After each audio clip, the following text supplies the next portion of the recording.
24 ભાગો। આપણે આ આકૃતિને આ રીતે દોરીશું। સૌ પહેલી વચ્ચે મોટી આમ કરીને કળી બનાવીશું,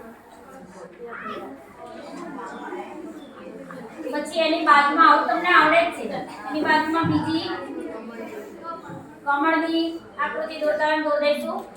હવે એની બાજુમાં અહીંયા બીજી એક નાનકડી પત્તી જેવી રચના હોય, ખબર છે તમને, એ બંને દોરી દઈશું, એ દાંડી દોરી દઈશું। આટલું થઈ જાય પછી હવે પેલી ફલનની જે આકૃતિ છે બેટી અંદર બનાવવાની, તો અહીં આપણે બનાવીશું એક લાંબી નળી જેવી રચના, નીચે ભાગ બરાબર ફૂલેલો, આમ કરીને ફૂલેલું, આ દાંડીને બે અડાડી દેવાની, બરાબર, આને અડાડી દેવાની। અંદર આપણે દોરી દઈશું એક રાઉન્ડ, અથવા તો પછી આમ કરીને એક દ જેવી રચના કરી અને આ ભાગ સેમ ઘૂંટી દેવાનો, એક બે વખત પતી ગયું।